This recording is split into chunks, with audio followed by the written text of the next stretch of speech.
Welcome to the Jones.com podcast. We back. Tristan's here. With a special guest, Tristan. Tristan, you're always here. Always. I mean, it's still special, right? No, I mean, the goal is to make this more consistent. this is true. Um, So then, when it becomes more, I still can be until I get honorary co-host. Then we won't say special guest. do you want to be honorary co-host? I mean, whenever, yeah. We can establish that now. Okay. Well, let's do that. But then let's get like a sword. I want to be like knighted in a way. What? So you need to like, You want me to go find a sword in next episode? yeah, Knight you? yeah. Yeah. Good luck with that. Find it. It's on Amazon. I'm not buying a sword. Just return it after we do it. That's just stupid. I'll return it after we do it. Then But you buy it. No. Because if you want to get knighted, then you buy the sword. I just think that's how the process should go of being honorary co-host. I think it should be like a knighting process. No, that's just not happening. You know what's crazy? People could be like, "Yo, we ain't gonna get no invite." It's like, I mean, y'all can. Y'all don't be asking to record. You know what I'm saying? That's true. You guys gotta want to come. You know, it's crazy. A lot of people do want to come. And who was here last time? I think it was Brickell. Yes. And she was like, it felt so surreal being here because like, you know how you watch something so often online and then like actually being there, it just feels like, oh my God, this is it. Okay. Yeah, it was weird to me because it's like, to me, it's just like, I don't feel like I'm big enough for like anybody to be having a moment like Well, that. nah, you gotta always feel that way. I mean, This feels like home to me now. yep. Well, you see why it's not special? You just brought that back. This also feels like home to me. You know what's crazy? Since I was Russian, I forgot the mouse pad. Like I have Jones.com mouse Moscow? pad. No, I got my own. Like I say you're from Moscow no. because you said you was Russian. Anywho, yeah, I forgot to bring my mouse pad, man. Cause I wanted, cause like, this is what we dealing with here. Yeah, so I want like a Jones.com one here, and so now everybody who pulls up has to see my mouse pad Okay. to the studio. I feel like that's branding. Your hoodie came. I meant to wear it. I mean, it's kind of too late for that. I need to like, I told myself I'm gonna start working on t-shirts, but yeah, I just haven't got around to it, cause I want like, I don't know, it's expensive. Do white so I can tie dye it. Cause I want to tie dye the hoodies, cause then I would have a special edition Jones.com hoodie. You know what's crazy? I have a white hoodie with the logo, with the pocket logo, and I only made one of them. Oh, it's a one of one. Yeah, I can put it back up on the Just, site. just send me the logo. I'll what did Future say? I'll freak it. So just send me Send you the logo Yeah. so you can just make your own. merch. I don't know about that, but That way I could come in like PJ Tucker with the shoes. Like, where did you get this from? Is that a Jones.com do-rag? Where did you buy that? you know, and I got multiple. I got like this is crazy. I had hit up like a bunch of different like graphic designers, Mhm. and I got like 6 or 7 different logos back. 2 of them were dog shit. Okay, I believe it. No. You have no clue what I mean by dog shit. Like, I gave everybody the exact same instructions, and like somebody brought something back, and I wanted to be like, "Yo, would you wear this shit?" Now I have to see it. Don't you just feel like that? Like when you tell somebody that, like, Just when you edit this, put it on the side so the. oh nah, I'm not releasing that. I'll send it to you, but I'll never release that, man. That's just crazy. You know what's crazy? It looks like I'm wearing like a Jones thing on my shirt, but it says Little Tokyo, because I was in Japangeles. I'm wearing this Taco 2. This is the shirt I wore when I first joined. So I said I want to bring it back for good luck. So What? this shirt, I think I wore this shirt the first time I was on here. So I want to bring it back. For What's the good luck? Like, what do you? Well, we had a lot of views then. So Well, I mean, yeah. So then I want to bring it back. Yeah. So we get like double the views. So yeah, what was that you was talking about the TV? Oh, okay, yeah, okay. So I felt bad because I was driving here, and this dude was walking with a plasma screen TV, Mm-hmm. at least a 40-inch, maybe bigger. Right. And I felt bad because I immediately thought that he stole it, and I was like, why did my mind just go to this black guy stole TV? But it was out the box. He had no sense of urgency, so they couldn't have been moving nowhere. You know what I mean? Like he Right. was just walking down the street with this television. So Yeah, I just felt. I was like, I need to. What blew me away is when you established it as a plasma TV. Like I haven't seen a plasma TV in years. Oh, well, I don't know. I mean, it was a flat screen. Okay. Yeah, Yeah. There we go. Oh no, if he was walking down the street with a big back television, I would have definitely assumed he stole it. Do you No question. do you remember like plasma TVs were so awful? Like they were bad. Remember that's like if you leave it on too long, it burns the image. Yeah, it burn the light out. I had one. And because I think my brother had bought a used one. It was like 50-inch. And first off, I think it was amazing to play video games on. But what ended up happening was like it started like spotting. Like you started seeing spots within the TV. So then we had to go order a bulb offline for it, which is like $50. But at the same time, it's like, who wants to do this every time their TV goes out? That's my thing. TV repair, like I've never like understood my phone, it. Yeah, my phone messes up. I'm like, I need to get this repaired.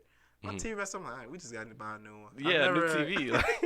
I've never said, oh, let me go get this bulb. I just got to get a new one. I'm not repairing the TV nowadays. That's just silly. Like things breaking, you just go get a new one. Yeah.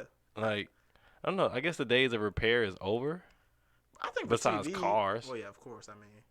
And then like a lot of times when your phone breaks, it's usually just the screen. Yeah. Like if it's something like internally, it's like we gotta get a new one. I'll never forget. I had an iPhone, and these folks at Apple called. This was a while ago. I called Apple trying to get like tech support, and it's like it's out of warranty, so we have to charge you for this advice. I'm like, damn, what?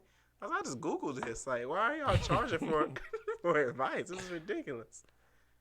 Just man. Wait, they charge you for advice? Yeah, like if you're out of warranty, like they was like, oh, well, for us to tell you this is a while ago. Maybe they changed the policy.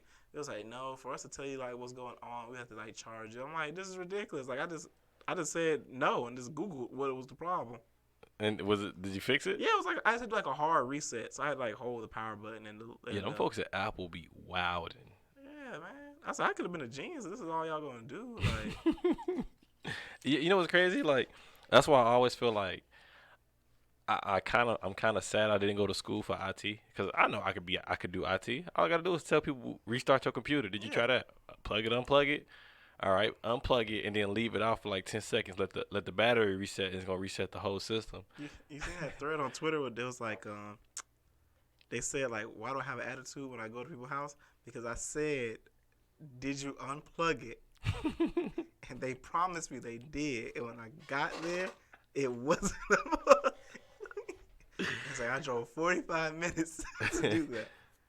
So that's why I got an attitude when I show up. And I was like, dang, I gotta feel bad for him. But yeah, I think I could have did IT. Nah, Twitter be having me dying with like the simplest text. It was like, as a man, why are you calling AAA to help you change your tire? And he was like, I'm not calling them to help me change my tire. I'm calling them to change my tire. Exactly. Like, and I feel it. It's like sometimes, why am I doing this when I can pay somebody to do it? And sometimes it's free because if you're on the expressway, you can call that helpline, and they'll come change your tire for free. So it's like, bro, Twitter is the most annoying. I hate Twitter. Twitter is the group that it's 1,000 women trying to tell you how to be a man. As a man, why are you drinking strawberry lemonade? Nah, Twitter is this place where people have these false perceptions. Like the people on Twitter aren't in real life. I'm convinced because I've never met those type people. Because I've met a lot of people and I've never met anybody with the opinions that they have on Twitter. I'm like, bro, it's always funny because I would tell my like coworkers, I tell people like, oh look, I saw this on Twitter. That's how y'all acting up right now. That's not us. We ain't doing that. That's some folks on Twitter. Right. It's like, where are these people on Twitter in real life? I don't know. Maybe they outside somewhere. I don't know. But that's everything is as a man. Why are you ordering dessert? like what? Like dessert hit. Damn. What was the other one? Why you take it home to go box as a man? Why you ain't finish your food? Yeah. Like Jesus Christ. I don't know, bro. Them your people's, dog. All these women telling us how to be a man. It's ridiculous. Speaking of that, the Will Smith thing, how did you feel about that? Man, I told my coworker, I said, Chris is better than me. Because one, I would have doubled down and proceeded to tell as many jokes as I could possibly think of in that moment. Right. I said, two, if it was me, Tristan, hosting, I would have fell to the ground. I would have sued. It would have been none of that. You would have pressed charges? Yeah. And Denzel, Tyler, y'all could talk all y'all want, but he's getting sued. I'm going, and I think you said this in chat. I'm going to sue you, and I'm taking the Fresh Prince. Yeah, I'm taking Fresh Prince royalties. I'm taking that like off rip, like not even questioning. I'm recasting the whole cast as me. We're gonna Eddie Murphy clumps this thing. Like you come up here and embarrass me at my job. That is it. Whatever your little legacy you thought you had, it is mine now. It was crazy is that I felt like he was just overreacting. I felt like you handled that so like I'm okay with him like stepping to him, but like do that backstage. Right. Like, you gonna walk on stage and do this like.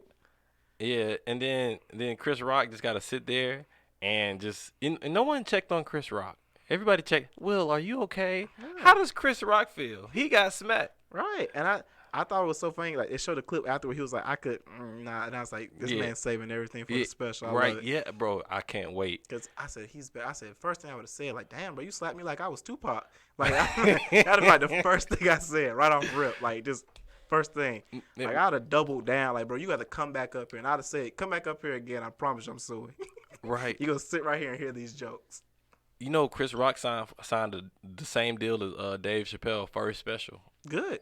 On with Netflix. Yeah. But they signed it around the same time. Oh, okay. But Chris Rock ain't put shit out. So did you see his stand up like recently? He did stand up recently. After what happened, and then he was just like, I'm still trying to process it. So if you came here for that, I had a whole other show written before that incident. So just gotta wait on that. I thought that was so funny. But yeah. No, I'd have doubled down on it. Like, I'd have told every joke I could possibly think of right then and there.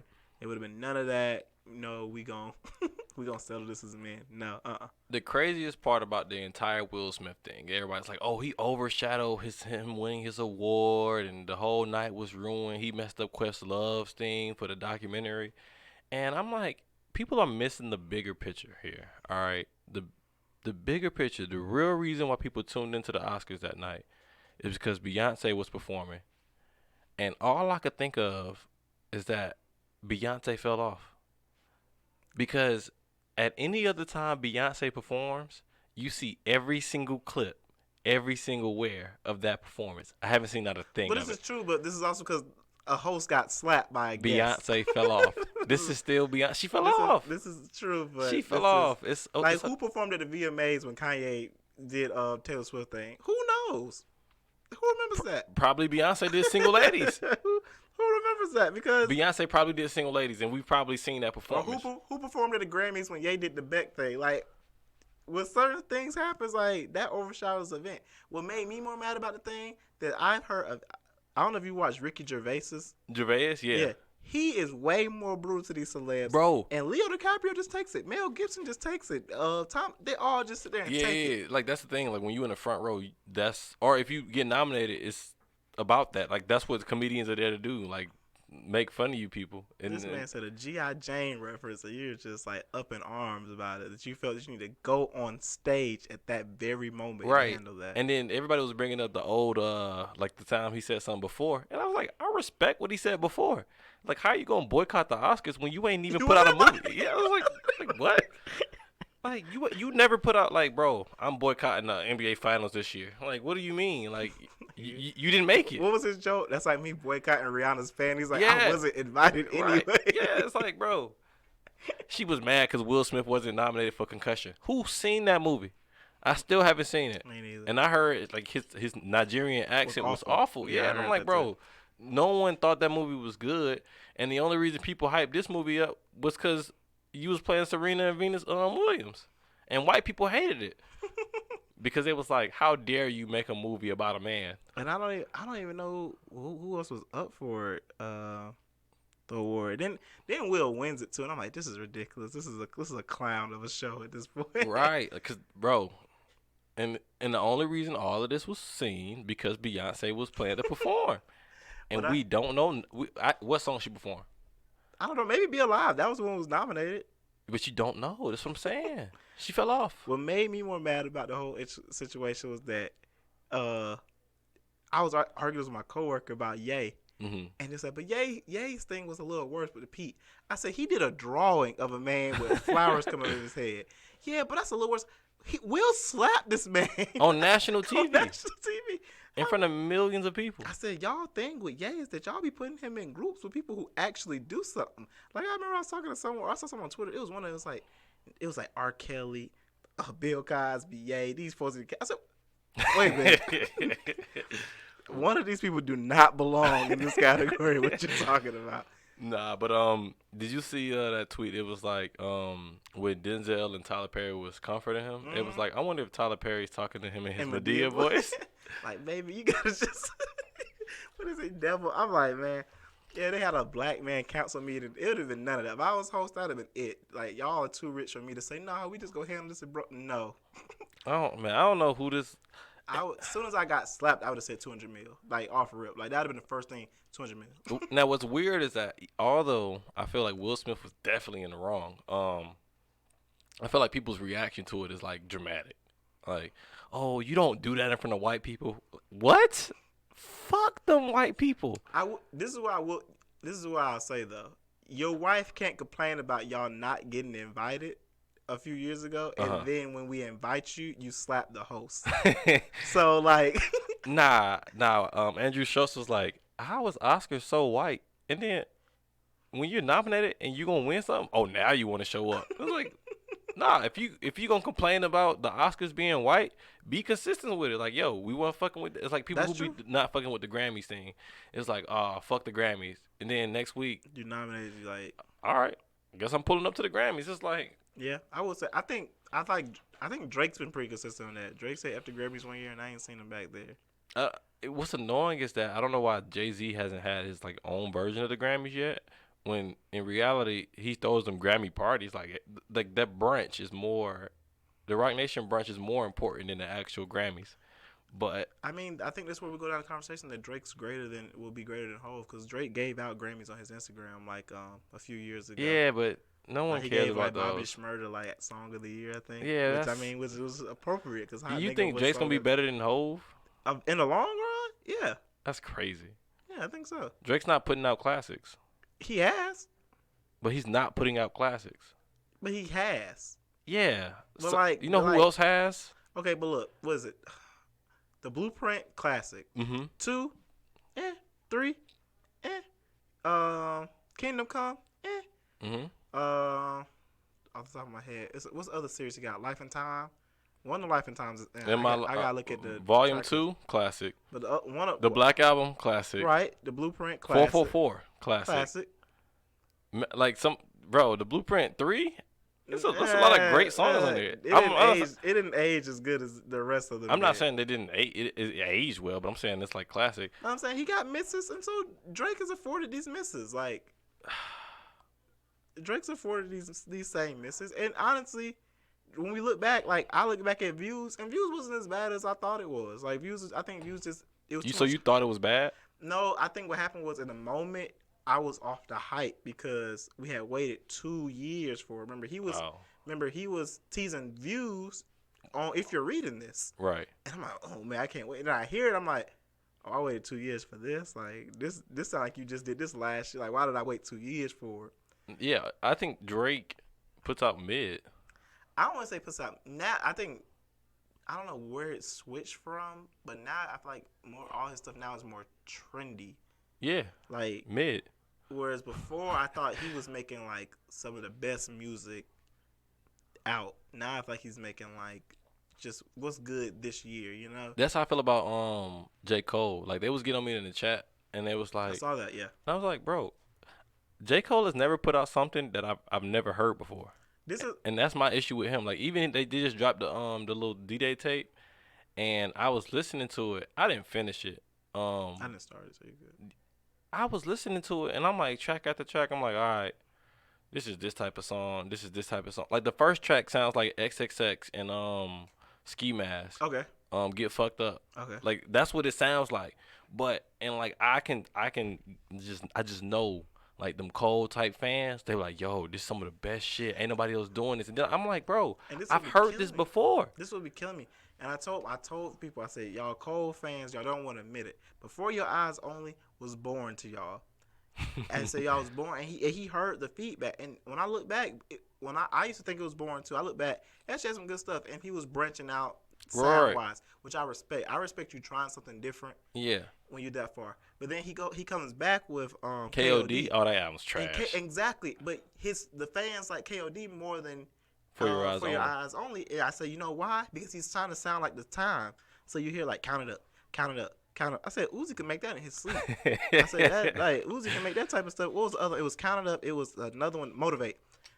Bro, those are the same song. Right. And I was like, dude, I said, y'all understand that Uzi, Yachty, they can make, Migos can make that song. That's like a throwaway track for them. Like, I said, I respected For Your Eyes and like more songs off of For Your Eyes right. than I like KOD. But y'all like KOD more because it sounds like what y'all really like. Right. Like he's a good, like, bro, I love him as a rapper. He just can't make good songs. Like it is what it is. And that's why I say I think I told you this before. He's just always be number 3. Like, of Drake and Kendrick are fighting for 1A and 1B. The code is always be 3 because he doesn't make better songs than Drake. And to me, he don't rap better than Kendrick. So no, he doesn't. Yeah, so to me, he's just like, he's a B+ where they're like A's in categories. So he's a B+ across the board. Yeah, so he's only an A in features. So yeah, if I will say his features yeah, because they aren't his songs. Yeah. So he just got to do like a third of the track, and he be alright. You know what I'm saying? When it's a song start to finish, J. Cole, come on, bro, it's not it. Like the off season, people were calling that the fell off season because he fell off, and people don't want to admit it. I don't know why. And I be telling, I'm like I like saying when people like the end of the year wrap up. Mm-hmm. Now I can see like, okay, now you're just big J. Cole fan, but if you break it down, you want to listen to none of that off season stuff. You listen to Friday Night Lights and Born Center. Right. Yeah, when people do them end of the year like recaps, you really start to see what people was really listening to. Mm-hmm. Especially a lot of people like Drake more than they let on. You think that's what it is, or did a lot of people just play Drake more than the lead on? No, because I feel like you could if you throwing a party or something. Lift your mic. Lift it up more. Yeah. This is why I said I want it to be like up, like this, like. That's better. Yeah. Okay. If you're at like a party or a function, of course you're gonna play Drake. He's like Sprite. Who don't like Sprite? Who don't like Drake?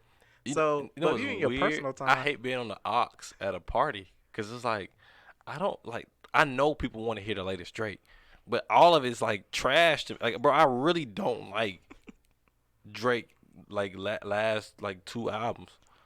What's that? That's Scorpion.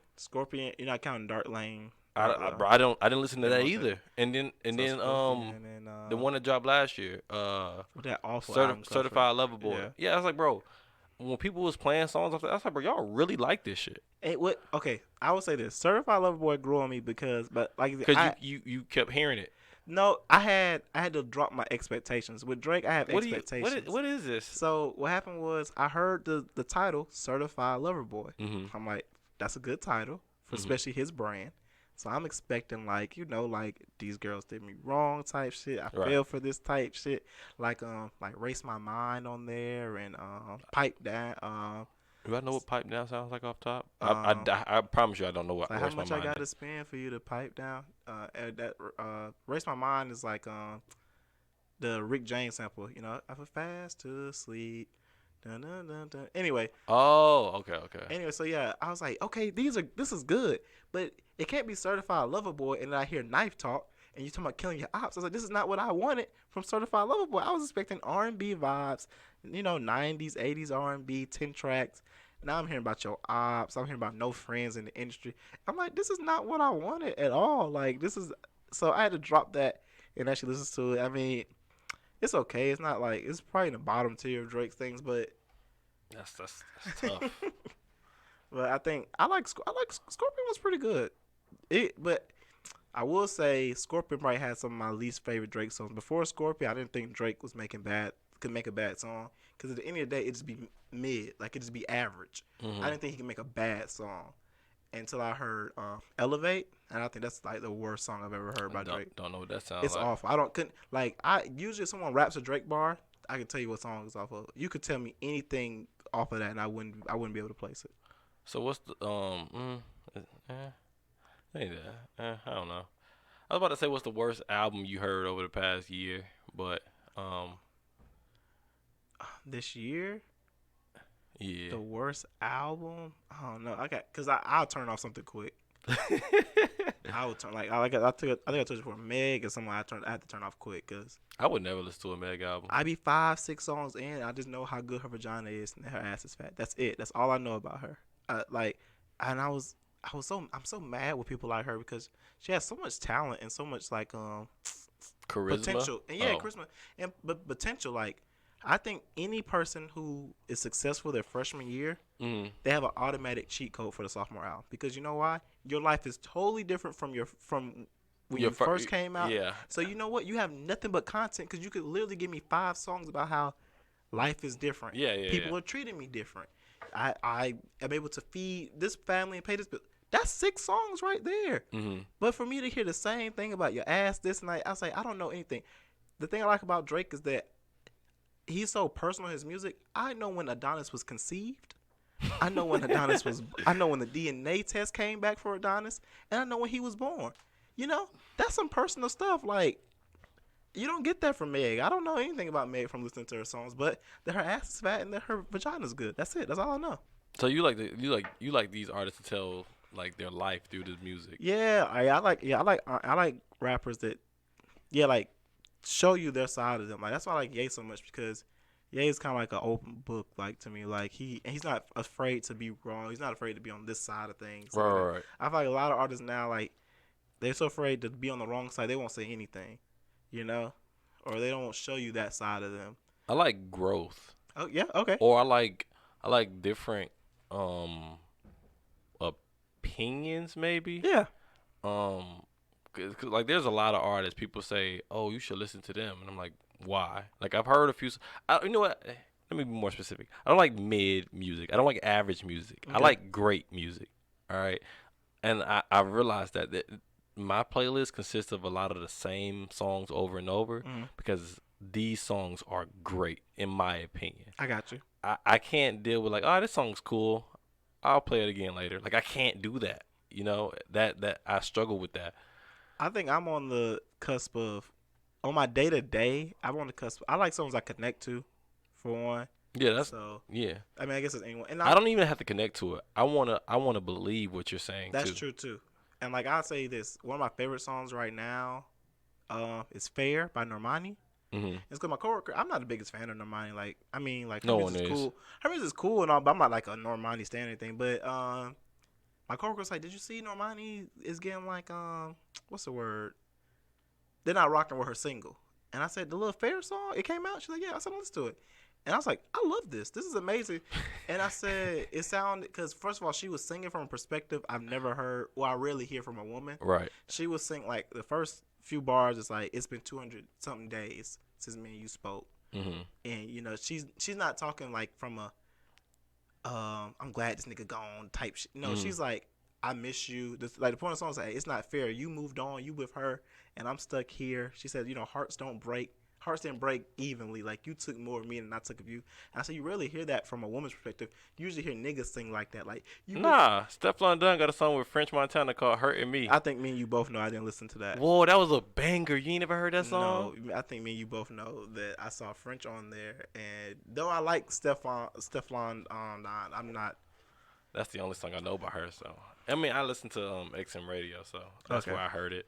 But yeah, that song was a banger, man. You ain't liking that? I'm not a fan of French. Like, I saw him hanging out with Ye. I said, keep him away from Donda, please. Speaking of people hanging out with Ye, that what's that with the FF name on Off the Grid? Fabio. Yeah. Why? I dislike this guy. Why? He's 36. Really? Fabio's 36? Okay. When you put that into perspective, you're like, this nigga be rapping like he 20, he just getting on. Hey man, he hungry. He be talking about Pop Smoke, like Pop Smoke handing him the keys to the city, like they was coming up together. No, you're 36. No, but they were coming up in the music industry. No, this nigga's 36. But they were coming at 36. Look, XL gave what's buddy name? The kid, Dude, he was on G and he was on Lil Wayne's song. Kid. Kid. Remember, he was on like the XL freshman list, and everybody confused about it. It was like Kid was on. Yes, bro. So like, what are we doing, son? Like, what are we doing? So you're never too late to be a freshman, man. Nah, like 2 Chainz was never on the freshman list because he wasn't a fucking freshman. Was he not on the freshman list? No, it's 2 fucking Chainz. It's Titty Boy. We know who he was from back then. You know what I'm saying? This is he's 36. But he just started. Like he just coming up on us. He's 36, bro. It's never too late to give up on your dreams. I'm not even saying give up. Like, change your content. Like, bro, he's trash, bro. It's just straight New York drill rap. It's straight New York drill. I haven't heard. And he's rapping like if you from New York and you 36, you grew up. But you don't want to rap like that. I don't. But you know what you grew up with. I'm tired of. I'm so glad the New York drill came out because I was so tired of hearing these New York rappers rap on 90s beats. Like Joey Badass, I was like, dude, it is 2015. Go talk to Metro. Go talk. You don't have to keep rapping on these beats like this. I hear another Dead President's freestyle, bro. I'm like, bro, come on, bro. Like it's so. When New York drill came out, I said, thank God they have a sound. Let's keep this going like that. It's not even their sound. It's London sound, bro. New York is so uncreative, bro. I hate it so much. Like, oh my God. New York is the most overrated city in the world, bro. Jeez Louise. In the world. Like, New York, their music is mid. All of their creators are from somewhere else. And they just went to New York to like for opportunity or whatever. You know what I'm saying? Like they think it's so hard to make it in New York. You know how easy it is to make your life look cool in New York? I don't know, man. Ho said this you can make it here, you can make it in what he's saying, something like that. Yeah, they say that's the thing. If you can make it in New York, you can make it anywhere. No, if you can make it in like freaking South Dakota, you can make it anywhere. You know how hard it is to make it out of Sioux Falls, South Dakota? You can't even give me a list of people who made it out of Sioux Falls, South Dakota. You know how many people have made it out of New York? And then I hate when artists say, "Oh, I sold out the Garden." Do you know how many people are in New York? It's over 1 million people in Manhattan alone. But people still gotta want to come see you. It's over 1 million in Manhattan alone. People still if you can't sell out a city with 1 million people, people still have to come. You still have to have enough people. You still have 65,000 people that want to come see you. Right. But you're saying it's like. But when you got 1 million out of the fan base, you know what I'm saying? Sell out Alabama's football stadium and talk to me. You know what if you get enough people in Alabama to come want to see you perform in that Alabama football stadium, then we talking. But we talking about New York, bro, where it's 1 million people, and then that's people from Jersey who might want to come see you too. People from bordering states who want to come see you too, and that's the closest city. You know what I'm saying? You remind me of this battle rapper. He was talking. What is it? What's his dude name? Tall, serious, and he was battling like an Asian rapper. He was like, "You from China? It's like 1 billion people over there. You can't even go platinum there." Exactly. It's like, bro, your market is so big. It's not that complicated. Cause you got Asians who like hip hop in New York. You got whites who like hip hop. You got blacks. You got Hispanic. Everybody likes hip hop, and you can't sell out in New York. You bragging about, "Oh, I sold out Radio City Music Hall." It's only like 10,000 people. It's 1 million here. How are you leaving seats open? But I guess it's also, you gotta think, when you're up there in New York, it's like so much of entertainment. People's eyes are everywhere. So the fact that you got them enough attention, that they didn't go on Broadway, they didn't go here, they came to this. They could have went anywhere, but they decided to come here because there's 1,000 different things you could go do in New York. We're in Alabama. What is going on in Alabama? They might really sell that out because what else is really going on in there? They probably got a few theaters here and there, and but at the same time, if nothing else going on, you still have to be a big enough artist for all them people who pretty much might like country music more than anything else to sell out in Alabama. It's just, you go to the urban parts. I don't know much Alabama. I really wish they stepped their game up so people stop moving here. That's what I tell people all the time. It's like, God dang. I can't be mad at people moving to Atlanta because, it's Atlanta. Like, how can I said, everyone else needs to step their game up. How can I pitch people not coming to Atlanta when I have to pitch them Birmingham? You know what's funny? It was a tweet. It was like, if Atlanta had a beach. And then the comments under that was like, wait, Atlanta doesn't have a beach? And I'm like, bro, where did y'all think Atlanta was? Thank God we don't have a beach. I could not. Oh, man, it would be too many people down here. But, like, I was telling someone, I said, I can't pitch to other states because they ain't stepping up the game. I said, everything I know about Alabama is racist. I said Birmingham. I only know it because of what was it? The bus boycott. That that was Montgomery bus, right? Yeah. Birmingham was the church fires, I think. Selma was because of the bridge. Yeah, like everything I know about y'all is strictly racist. The Watsons go to Birmingham. That's like the book I read. Right. Everything I know about y'all is strictly racist, so I can't even pitch Alabama to y'all because all I know from y'all is racist history. I mean, this is the weirdest part about people, like everybody moving to Atlanta.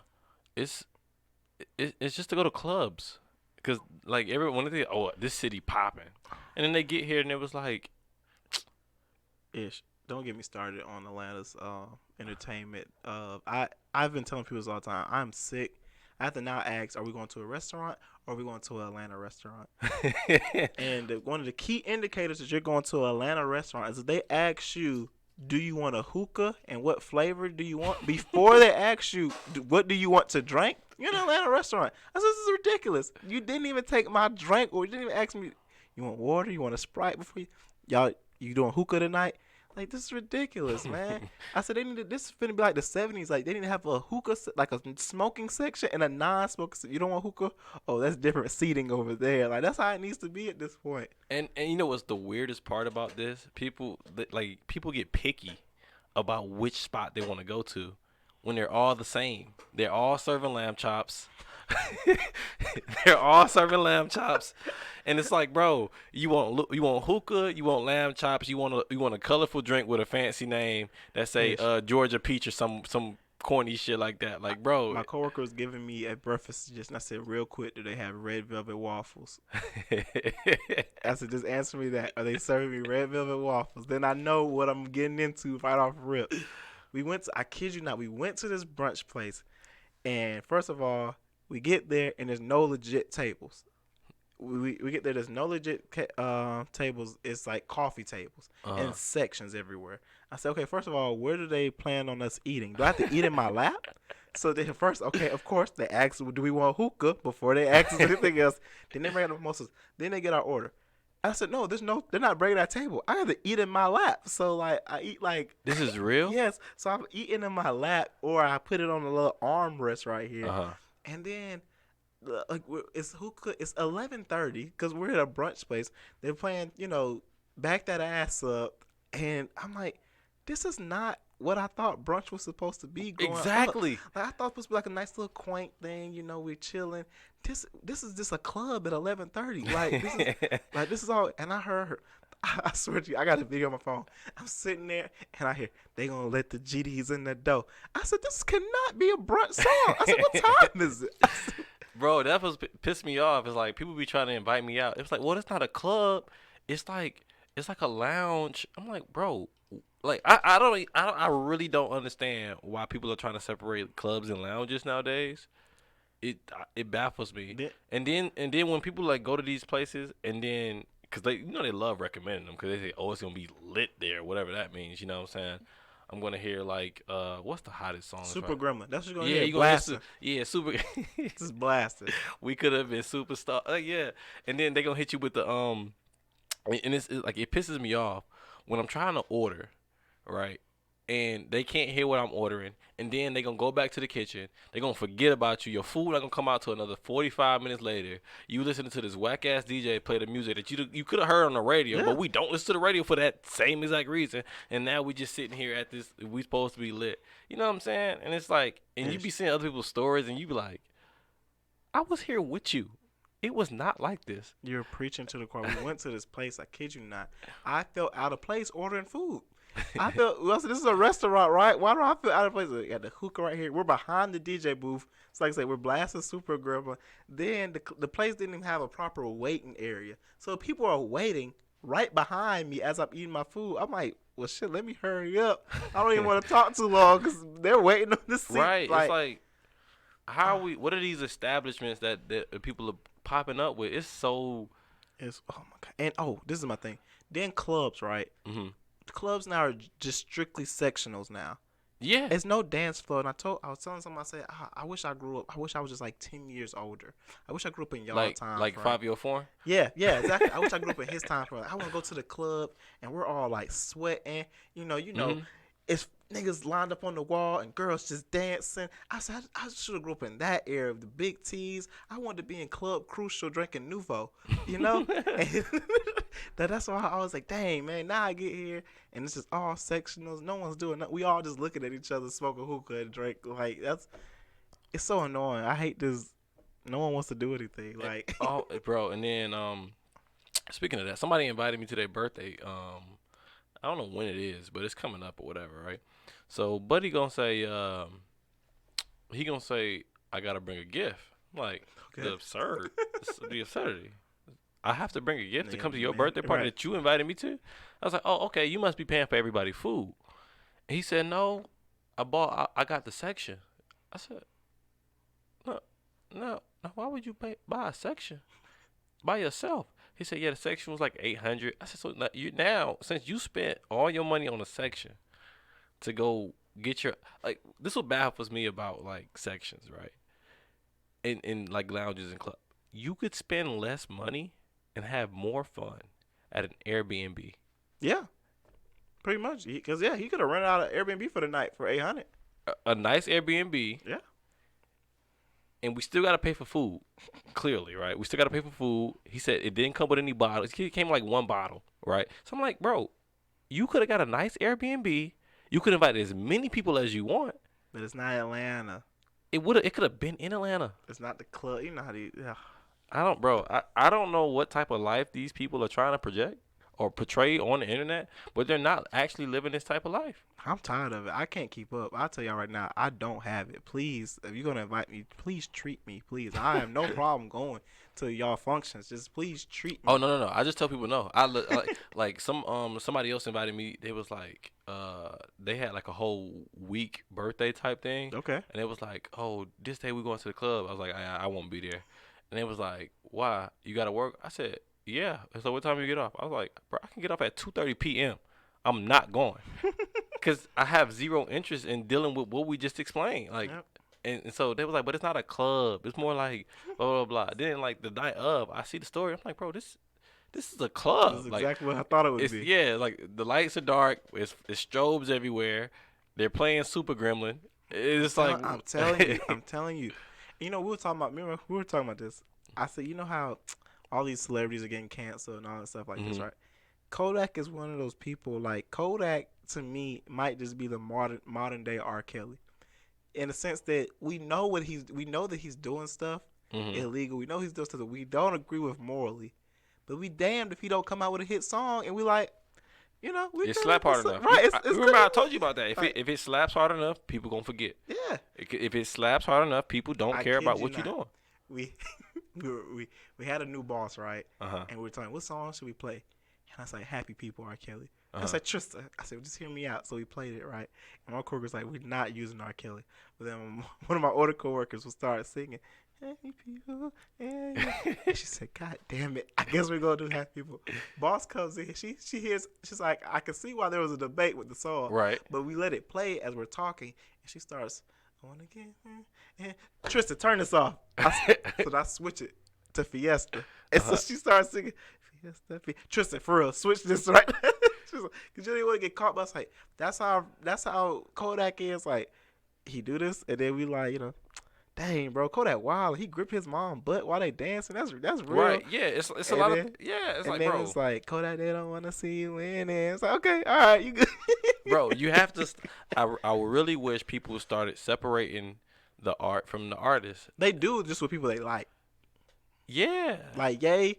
Oh no, can't do that. Chris Brown, he still makes good music. Nah. Check Chris Brown comments. Hey, he can say, I hit the game-winning shot. I'm the MVP. Yeah, you hit Rihanna too. Like, bro, those jokes just gonna fly forever. That's what I'm saying. They in OJ's, but they still his fans. He still has fans. Like, first off, OJ, hey, he don't. Like you said, people who don't belong. OJ does not belong. I'm saying, like, you know, OJ thing was a 30, 40 years ago. They still be his comments. That's a killer opinion, OJ. It is a killer opinion. Look, hey, he don't go to LA for that reason, man. The killer's still out there. Out here. I respect that statement.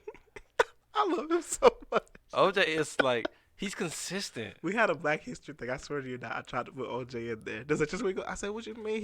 He ran for 3,200 yards. And he's like the only person to run for like 2,000 yards with like the least amount of games because he did it 14 games." I said, "That's Black History." Just so we're not putting OJ in this thing. That's weak, son. I would have definitely put OJ. You know what? You know what it is? They try to cancel our Black heroes, bro. They tried to count. OJ was the first Black hero they canceled. That's what it is, bro. You might just be right. I don't want to say Martin Luther King or nothing like that. We can't perform, you know. Now, I told you they did like a One Gotta Go, and it was like Martin Luther King, Tupac, Jay-Z, and Michael Jordan. And I said, well, Michael Jordan's the only one who's not a criminal in there. I said, what? He's the only one that ain't been to jail, so he's an automatic stay. So I'm just saying, like, the rest of them have been to jail. So, I mean, I'm sorry. Nah, it's that reminds me of Johnson's Family Vacation when he throwing out who got shot. Yeah, who got shot? Bro, if he said Marvin Gaye shot, and it's like, bro, once he start, cause it's weird how we hold different people to different standards, and it's like, bro, why do we do that? It's just a new. I was telling someone, this is a new generation, old generation, because they, people be like, y'all music this, y'all music that, and then I was like, first of all, Uncle Luke to this day is some of the dirtiest stuff I've ever sung. I said, they have songs Pop That Pussy, they have songs that Me I'm So Horny. I said, the stuff that we say is kitty to what y'all are talking about in these songs. Time out. You went back too little. Rick James was saying some wild shit. Darling Nikki by Prince, one of the most dirtiest songs. Is like, bro, I came in, she had the toys on the bed. Bro, not Super Freak, which is still wild. She's very. You can't bring her to Mama. What's the one? Keith Sweat said, "You may be young, but you're ready." Wow. Yeah. I'm talking about "Give It to Me, Baby." Oh, that one, bro. He said, she said, "You didn't want to talk to me," and then like she was saying no the whole time, but I was saying, "Give it to me, baby." I was like, bro, what is this? I'll tell you. Was it Ready for the World? They say something like that. They say something like you a young girl, but you was a young girl, but you're a woman now type thing.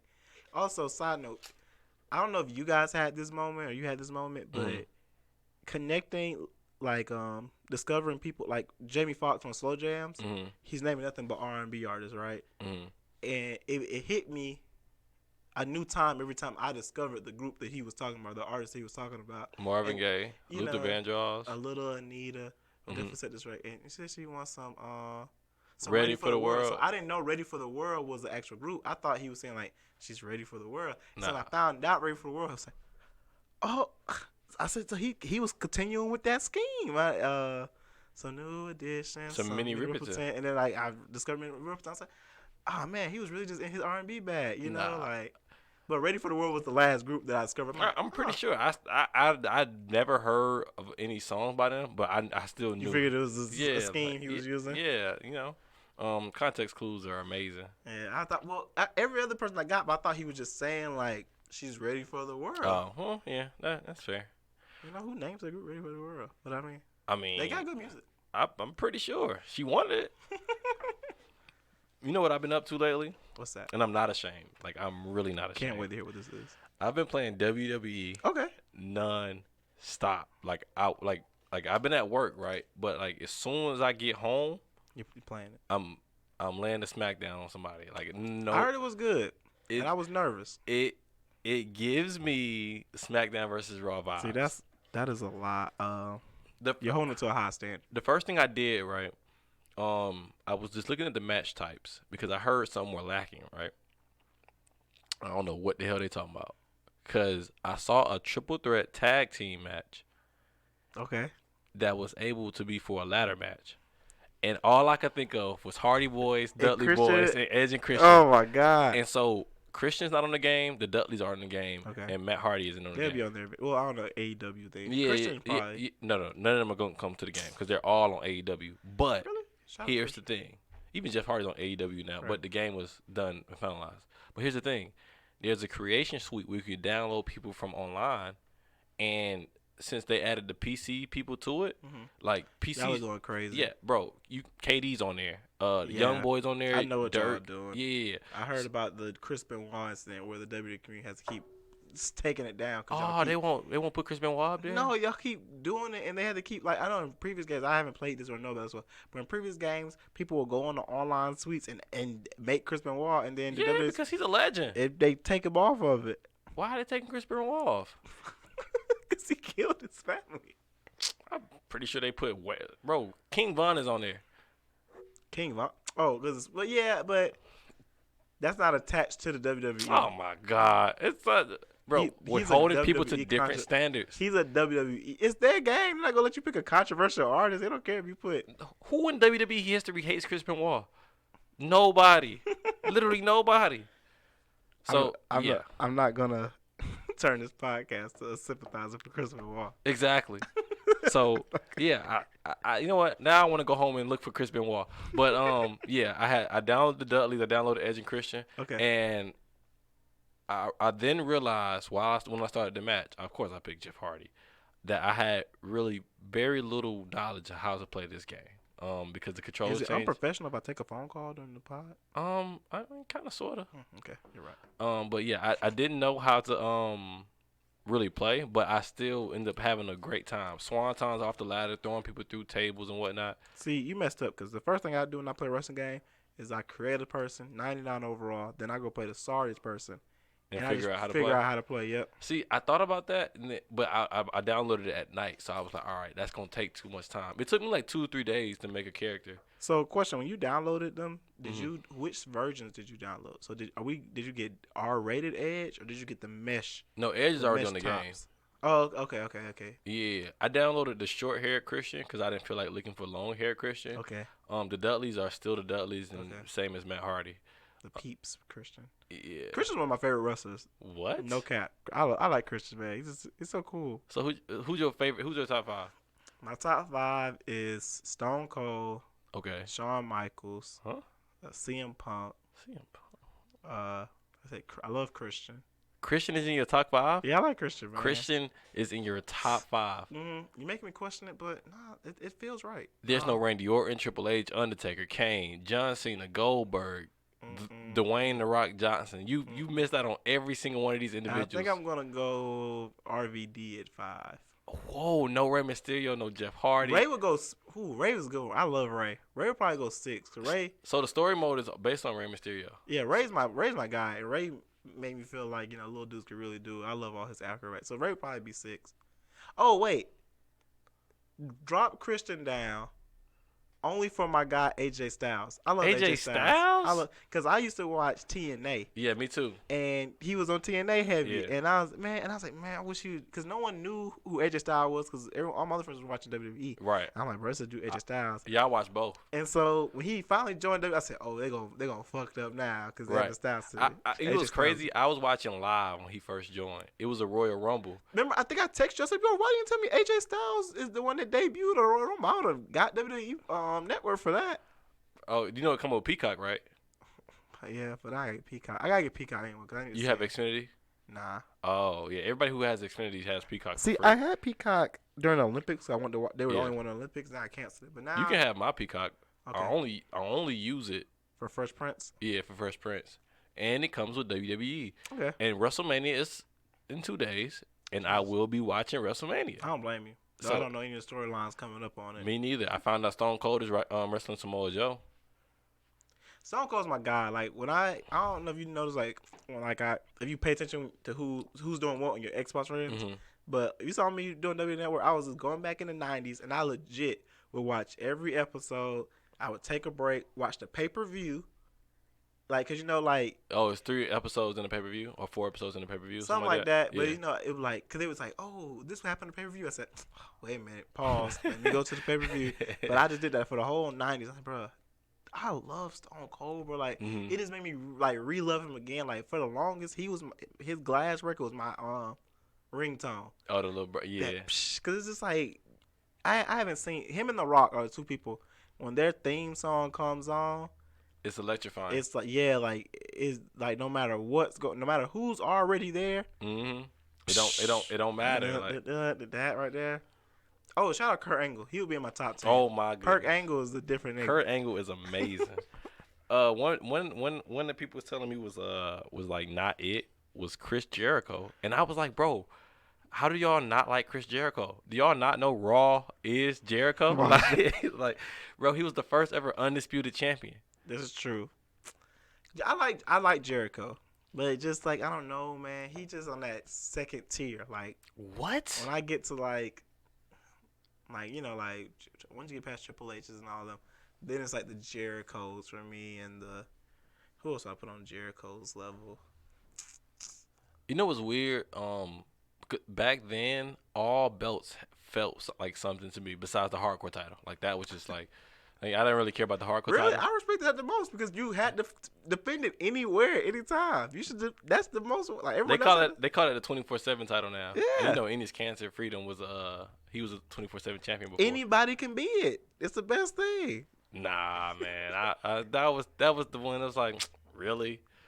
And like then there was always a referee there to be there. I was like, bro, what is this? Yeah, I mean, I imagine the ref has to be with him at all times, knowing that at any point in time he has to defend this. Side note, battle rap, they have that. And I said, well, how does this work? Do you think he has to defend this? Like, if he's just at an event, not even performing? It's like, bro, I want to battle you right now, bro. Like, then what? How much time do they get to prepare before he has to battle this? That's whack. But nah, like I felt like the Intercontinental Champion was like a really, really big thing. Like, oh, he's the Intercontinental Champion. Like, or he's the U.S. champion. I thought that meant something to me. Like sometimes, like shout out to Shelton Benjamin. That's what I think of when I hear Intercontinental. I think of MVP. Still black. Shout out. Well, he was the longest U.S. champion. Yeah. Intercontinental. Who did I think of with that? I don't know. I think Shelton Benjamin. I think of Chris Jericho once again. But here's the thing: is like it just meant something. Like when you held that title, it still meant something, and it didn't necessarily mean more than a WWE champion to me as a kid. Because like even my creative pair, I was like, yeah, let me get the Intercontinental one. You know what I'm saying? I think this belt looked cooler. But now it's just like the belt's trash. You know what I'm saying? Like I think it's just like how the WWE treats it. Like they don't treat it to me like they be like I haven't watched in a minute. Before a while, it was treated like he's not good enough for this. Let's give him that. Right. Instead of like this is still a high regarded championship, and the person needs to be deserving of that. It's not. He's not a world champion. Let's give him the Intercontinental. Right. That's the thing. Like we saw The Rock as the Intercontinental champion. You know what I'm saying? We saw John Cena, Randy. We saw every single one of these. That's what I think of the USA is John Cena because remember he put the spinner on that one. No, he put the spin on the WWE one. He put the spin on the USA one too. Really? Mm-hmm. Why don't I remember that? Yeah, he spent the USA one. That's crazy. You know his album went platinum? Yeah, double. I don't blame him. I love album. I used to rap Bad Man. Living in the streets all my life, I'm a bad man. I'm a bad man. That right there. And then I saw the clip of one of the songs. I said, yo, this actually is a really good. Like I don't know who produced it. He's from West Newbury, Massachusetts. Hey, listen, it don't matter. He's from West Newbury, Massachusetts. It don't matter, man. That's the good thing about hip hop, man. It touches everybody. It don't matter. Stop it. But nah, like I think my favorite wrestler was like the older I got, it was always just Randy Orton. It was just no matter what he did, it was just real.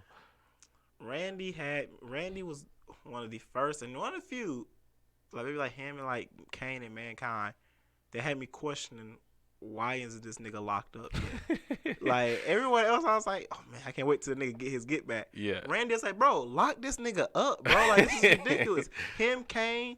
I'm like, bro, the stuff they're doing, this is not fair. Like him when he was on that spree of just kicking niggas in the head. Right. I said, bro, this is not fair, bro. Like lock this nigga up. Yeah, but like Randy, it's like forever. He always had a storyline that was just different. At first, it was the youngest ever. Yep.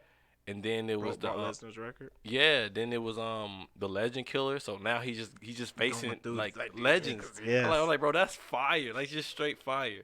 And then it was Rated RKO. Yep, with him and Edge. And I was like, bro, this is the greatest tag team ever. Then we got they were dope.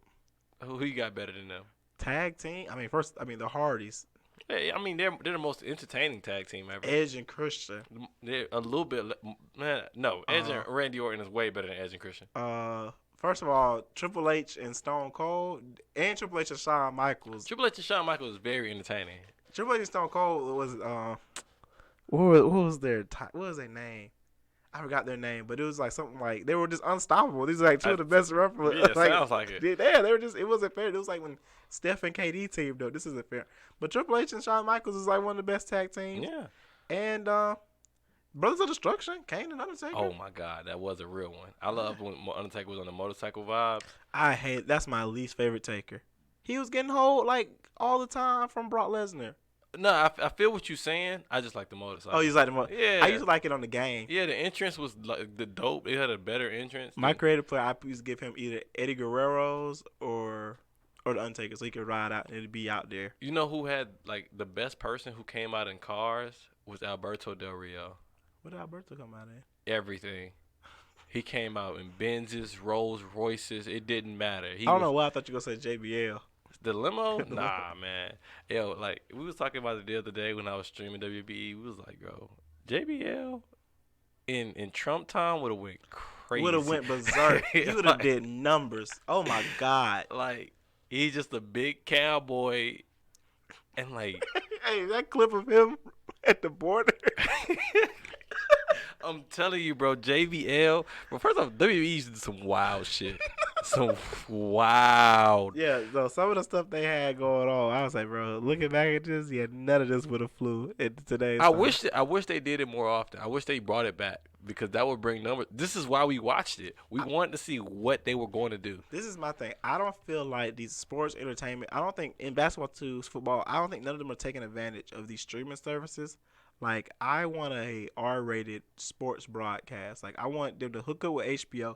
Maybe just one game out the year where it's like the commentators are cussing. We hear the players cussing. You know, we just get the most, like, we get real commentary on it. Like, the WWE, they could do, like, a pay-per-view. They could, not pay-per-view, they could do, like, a show on HBO, and we get everything back like the 90s was. Blood, chair shots. You know, just all the stuff that we don't get no more. You know what I mean? Bring back the racist comments, everything. You know, bra and panty match, and all that. I don't even know why any of that stopped. Like, what's they wanted to appeal to the kids that and the TV networks. But it was working before. Like, I don't think they understand. They have to understand. But well, I was watching something, and it's like at the time WWE was getting like a bad rep because this is like around they was getting a bad rep about steroids. The Benoit thing happened. Wrestlers were passing away because of like CTE and other brand issues, so they had to like try to clean up their image. And yeah, I mean that's cool, but you ain't got to take away the wildness of it. I mean, you can clean, you can protect your wrestlers by not having people dive off ladders into tables and stuff like that, or hitting people with sledgehammers on a regular basis. You know what I'm saying? Side note, along with Randy Orton and Seth Rollins was another one, and so this is what happened. At the time, I didn't watch wrestling for the longest. And it said Raw was on. I said, let me see what they're doing. I kid you not. As soon as I see it, it's this dude on center blocks, his head. I'm like, bro, what did I just tune into? What's going to happen? And Seth Rollins goes in like curb stomps. You know, he like chops off your neck and bounces back on your neck into the center blocks. I said, bro, what is this? I said, this dude needs to be locked up. Like, this is like, if you're a child watching this, he's dead. It was a lot of moves like that. I never understood how the pedigree or the tombstone never broke nobody's neck. When people people used to talk about like the most nastiest moves. To me, it was the big boot. Like when they would just run and just kick somebody in the face. That and the chops, because I said they're not faking that because I'm literally seeing his chest red. That was just actually something he's really doing. He's really slapping them in their chest. That and I think I told you, I would never. It would never be my contract to fight Rikishi because I don't care how much you're paying me. This man's ass is not getting in my face. Like that's no. You got a standard. Yeah, you have to stand for something. You'll fall for anything. That's where I draw the line. You know, and I don't like people who like to the Bronco Buster. I don't like people who shame wrestling as for being fake when they watch movies and television. That baffles me, as well as people who like when I try to explain to them, I'm like, bro, you can't fake gravity. So like those slams are real. Like people are really jumping off of. Yeah, that's what it was. One person I was listening to. It's like people think it's fake. Like maybe the results are but everything that you see them do is like them doing it. Like, Mankind got thrown off a 30-foot. They didn't fake that. Like, and those are really thumbtacks in his back, yes, bro. That shit is that's crazy. real fire. That's real. They were really getting hit in the head with chairs. Yeah. Like, Did you like Mick Foley? he's okay. I like I like the different personalities. My favorite wrestling moment is the Royal Rumble when he comes out and all his different personalities. Like, oh man, Mick Foley's eliminated. Then like 5 spots later, it's Dude Love. Wait, that's a Royal Rumble? Yeah, I can't remember which. I gotta find it. And he gets eliminated, and like Cactus Jack comes out. And I was like, this is hilarious. Like, this isn't fair. He wins. He had 5 tries at this. Right? Did he win? No, he didn't win. That's even worse. Like my brother for some reason always loved Mick Foley. He even like posted in the chat, cause like the DLC, if you buy the DLC, it comes with like every version of Mick Foley. He had put a match and all of them was fighting each other. And we was like, bro, who won? He was like, bro, Cactus Jack? I think it was Dude Love who won. But I was like, bro, I haven't played with Mick Foley since like just Bring It or something like that. I was like, bro, I always thought this man was trash. He's always trash on the game. He's like the most like average person, but he just be like doing the craziest things. I like his personality more than him in the ring. Man. I love Sacco. Yeah, like I was never a fan of any of that. Mankind, the crap, like bro, all that was just whack to me. Oh yeah, no, I love his personality. Him in the ring, it was but God tier as far as personality. I have a new love for the New Age Outlaws. Okay. Because like their interests are just magnificent. Like I love that every stadium they went to, they knew, the thing. Yeah, it was something about it. Like it's something about that personal connection they used to make with the crowd. I love people who are good with mic work. Like I don't feel like a lot of new people are good with that. That's why I hate Roman Reigns. Roman Reigns' mic work is awful. It's like it's so bad, but like also I don't know how to word this, but dang, watching wrestling and battle rap was like they perfect together because Surf and Rock had this wrestling scheme, and then they start like going. I was like, man, if you don't know wrestling, this is going over your head because it's like something, man. I'm gonna get my badass Billy gun and like Razor Revolt and all this stuff. I'm like, damn, if you don't watch wrestling, these are some of the most craziest bars I've heard. So yeah. Yeah, I mean, I watched a lot of wrestling. I always tune in once a year. To see what's going on and who are the people, but like there are a lot of people on that game, and there are a lot of them I have no clue who they are, and I'm fine with that. I also have wrestlers like ball players who I had so much hope for, they fell off. One of which is Evan Bourne. I thought Evan Bourne was gonna be like next up, far as like high flyers, because he was like this little dude who was all these fools like. He's gonna be like the next like best cruiserweight out here. No, Evan Bourne was trash. He was just trash. He kept getting hurt, man. No, he had potential. He just kept getting hurt. Do you think that what other hoopers what hoopers you got like that? It's plenty of hoopers. I'm like, I don't have any what ifs for hoopers. Really? I'm trying to think about Brandon Roy. Definitely first one off my mind. You know what? I take that back. Trey Burke. I don't know what you. I think Trey Burke reached what he was gonna be. If he ever had the chance to be like if you gave him the keys to a franchise in his prime, I feel like he could have been something like. No, he needed like 5-6 more inches to his height. Oh my God. Yeah, he was just too small. And I'm not the biggest fan of small guards either. That's my. Yeah, me neither. Like Isaiah Thomas. I don't know. You know what? Watching Isaiah Thomas was really the first time. I wouldn't say the first time. It was literally one of the times where, like, you know how when you're younger or you still have these arguments with people like, yo, they're NBA players. They're way better than the rest of the world. Right. Like, they have this type of talent. And then I go out there and watch it. And I watch Isaiah Thomas pump fake on Inez Cantor under the rim. And he jumped. And I was just baffled. And I'm like, mind you, Isaiah, like, he's stuck and he pump fakes. And Cantor jumps. I'm like, what are you jumping at? And we never said they were the brightest. He's 5'8" versus 7 foot, trying to get to a 10-foot goal. I said, bro, there's nothing Isaiah Thomas could do in this. Like, bro, it's like when I be watching, I'm like, these guys suck. No, see, to go off the IT thing, I will say that during his like that run where he was going crazy, like, this is so crazy. He's this short. I said, Guys, wait a minute. Think about it this way. He's been that way his whole life. So it's a little less impressive. I mean, it's impressive, but he's been going against guys the same height. In college, he was still the shortest dude, and these guys were still. The NBA is not like, now folks are 6'8". They were 6'8" in college, too. Right. And I say, I wish 2K would actually look at Isaiah's game and see, I guess this short guy knows that he's short. Because when you play with IT on the game, he's getting his shit sent every time. No, well, the thing is you're smarter than the NBA player. So, like, what's going on is like, oh, okay, I'm finna send this shit.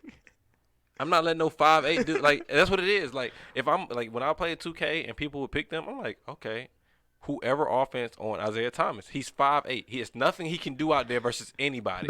He's 5'8". He knows how to play at his height, but the game doesn't know how to adjust to that. But no, I'm saying, and even in the NBA, he can't guard anybody. No, that's true. Yeah, he's 5'8". It's nothing he can do.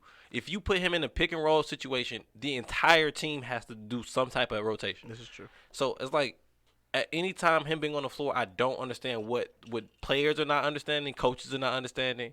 This is what I tell people all the time. Speaking of coaches, I've been like, this is why I hate college basketball. Oh my God. Like, you know how people say, oh, it's better or whatnot. Like, I watched a lot of March Madness. I don't know why, or I don't know how I ended up having time to watch games. I watched more games than I ever did. Great. Right? And it pissed me off every time I watched it because I'm like, what decisions are you guys making? Like, they will be like, I think I was watching, I forget the teams, right? So one team's up 6, right? 50 seconds left. They're getting trapped. So they finally get the inbound, right? And they throw it down the court. And instead of running and scoring because nobody's at the goal, they go dribble. Pull it back out. And pull it back out to run time off. So then they miss the shot. The other team comes down, hit a 3. So then they do it again. The other team comes down, hit a 3. Now the game's tied. You could have been up if you just took 2 layups. And then, like, the coaches, then I watch, now the game's tied. They inbound the ball. They dribble up the court. No. Time out. They call timeout, right? And now they inbound the ball, dribble up the court. Then they call timeout again once they get up the court. I said, no. Because you can't advance it. That's college. They got to change the rule. No, not that. You just came from a timeout. Why did you call another timeout once you got up the court? You just came out of the huddle. Because he wanted to set the half-court play, but... You just came out of the huddle. What are you doing as a coach in that huddle? You have a whole minute. Plus the commercial. What are you doing? Bro, it baffled me. Like, the decisions they were making, they were so freaking stupid. Because, see, you got to understand, college, these kids, they get nervous. They get so you call that first time out and you address what we're finna do right here in this section. They might trap. This is what we're gonna do. When you get right here, then we'll call time out, and then you gotta go section by section. That game with the OT, by the way. I bet. Because it's like, bro, like not only is the decision making on the players stupid when I'm watching it, it's even dumber on the coaches coaching them. I'm like, okay, now this is the dumb leading the blind. Like, this doesn't even make sense as decisions. They just got it. They really got they got to change the rules more in college, and then it would help the coaches out. Because sometimes, like, I feel so bad for the coaches. Oh, it was one play, but it was NBA.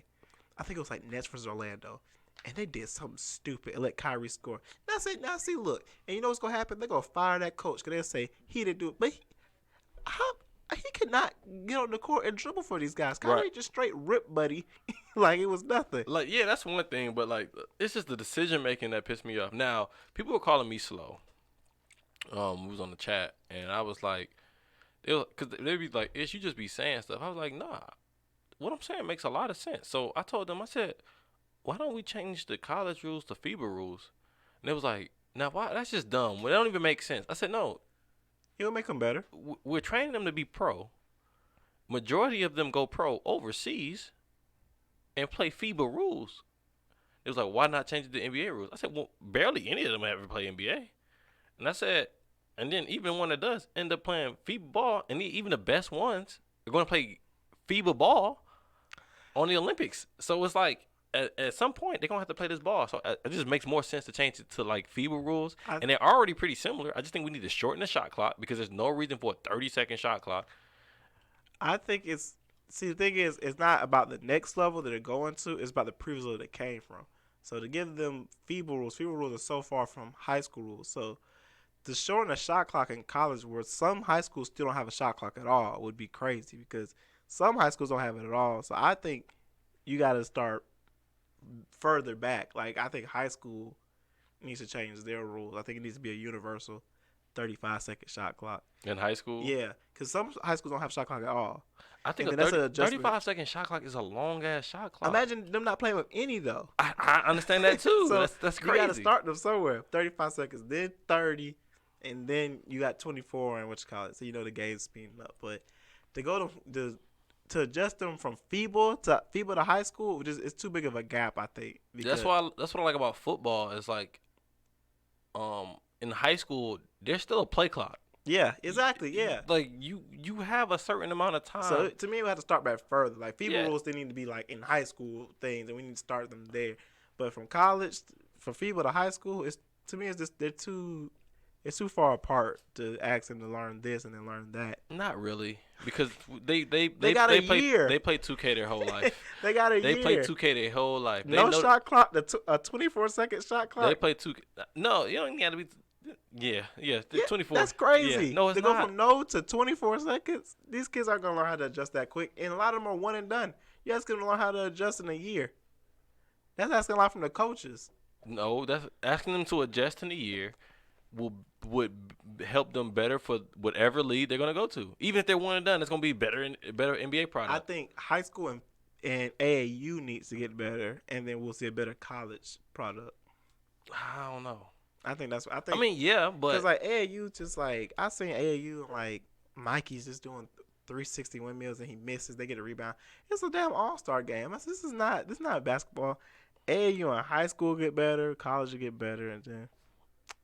But you know, the way high school is set up is I was explaining this to somebody the other day. I was like, once they're in like 9th grade, they're in prep schools. Like, they don't even go to real schools anymore. Yeah. I actually looked up Sierra Kane the other day. I'm like, bro, this shit is better. This has more stuff than, like, colleges do. They have a $40,000 tuition. Shout out, yeah, asked why Braun got his kids in Sierra Kane when he owned the school. I mean, bro, I guess. But I'm just saying, it's like, once they start joking, LeBron. I know they don't do high school. It's just at Sierra Kane. The Promise don't do high school. I think they stop at like 8th grade, I think. Yeah. What you mean? I don't think they go to. He was referring to the I Promise school? He was saying. Ye was saying like, Braun, you own a school. Why are your kids going to Sierra Canyon? Like, why are you getting Sierra Canyon exposure where you can get your own school exposure? Like, you know, it's like, why are you funding the white man, stuff like that when you can give your own school? But his school just doesn't do high school. Yeah, I think they just do middle school. He has Bronny. He also has a daughter. But then one would have to live in Cleveland, other people have to live in California, so. He can go to St. Vincent, St. Mary. I'm not understanding. I mean, yeah, you could, but yeah, I'm not understanding. He just wanted his son to go to one of the best high schools, and he's living in LA. It's weird that like once they hit 9th, 10th grade, they go to these prep academies. They're trained and bred like athletes at that point. Football and basketball, probably baseball too. And so once they get into college, it's like, bro, they're already used to this. So, I mean, you could change those high school rules. Yeah. The whole high school, college stuff, it just has to, like, get reevaluated. I'm glad college finally let them get paid in a way, because I always said, like, the colleges don't have to pay the players. Because then it's like, why does the player get paid more than this stuff? But I never understood why they didn't let players make money off of their name. That's weird. Yeah, like I don't think colleges should pay players. I think players should be able to sign endorsements. Exactly. That's like how I feel. Like, as long as it doesn't, like, I know you get a team, like, team shoe. Like, I understand that part. But if he wants to sign a deal with Popeyes, let the man sign a deal with Popeyes. If Popeyes wants to pay this man $10 million to eat chicken, then let him do that. Like, I hated that people were getting suspended for signing autographs for tattoos. You know what I'm saying? Like, let this man use his name. Jesus Christ, you're not paying him. I think the problem was there would be a lot of school merch that they would try to sell knockoff version of. Forget it. Is their name, like, my thing is their argument was that they didn't need to pay because they're getting the education and it's worth that. And then the argument against it was they're not getting the same education. They're not getting the education because, yeah, they're getting a free education, but the education they're getting isn't worth it. Like, North Carolina got in trouble for, like, creating fake classes for their athletes. They call them, like, paper classes. And they would just have one paper out the whole semester, and like they were taking like foreign language classes, but it'd be like it would be everyone taking Swahili, and then they asked them, "Can you speak Swahili?" No, but you did 2 years of Swahili in North Carolina. I can't speak a word of Swahili. You know what's funny about that? I think all college athletes who know they're one and done should take the Ben Simmons approach. Just after the tournament. After the season, like, bro, why am I still taking? First off, you enroll in all PE classes. That was wild to me when he did that. I was like, oh, this dude really just don't care. The fact that he went to LSU, I think, because his dad or something was at the school. But then after they found out they weren't gonna be in the tournament, all right, he left to go to Arizona. I said, dude, what?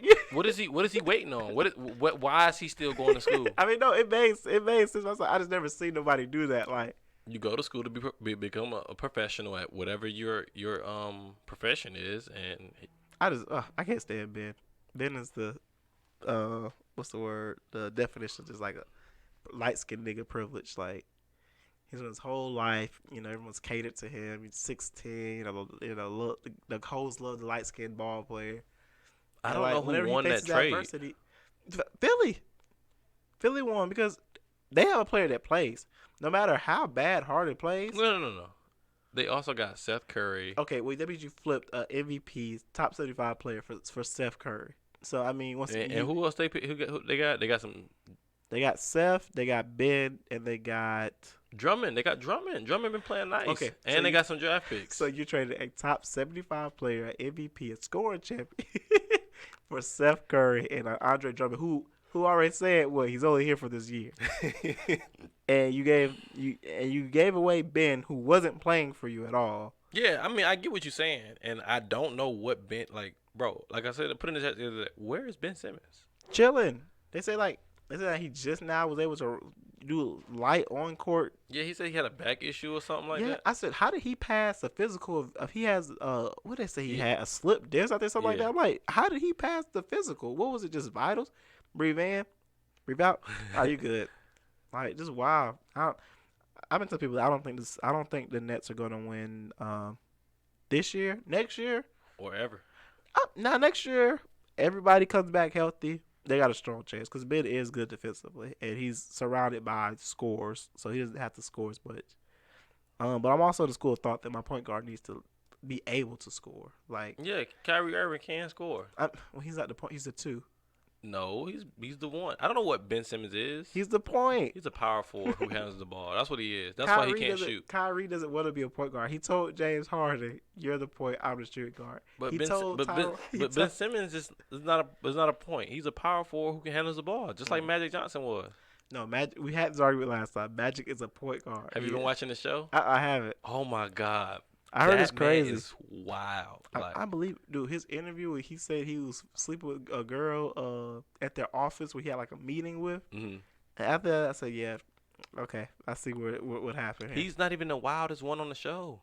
Really? Yes, like bro, the entire thing is wild. It can't be AC Green. Once you realize, once you remember that these players have personalities like regular people, not just the stuff they put on TV and whatnot.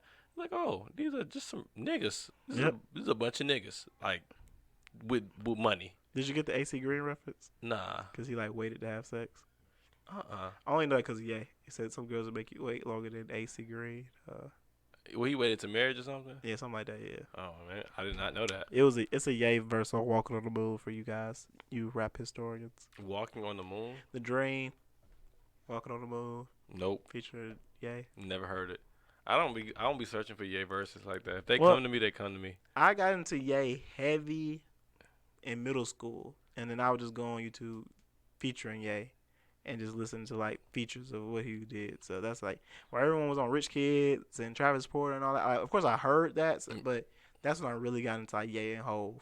So that's why I went back. And what's weird is that I was never on Rich Kids and Travis Porter and stuff like that, because at the same time people was listening to that. Some of the best music ever was dropping, and I was just baffled how that's what you chose to listen to. Like right now, I could see how you could listen to that because I don't feel like some of the best shit ever is dropping right now. You know what I'm saying? I feel like some cool shit dropping, like movies wise or comedy wise. I feel like some of the best shit ever is dropping. But music wise, I mean, in the last few years we got classics. We got Daytona.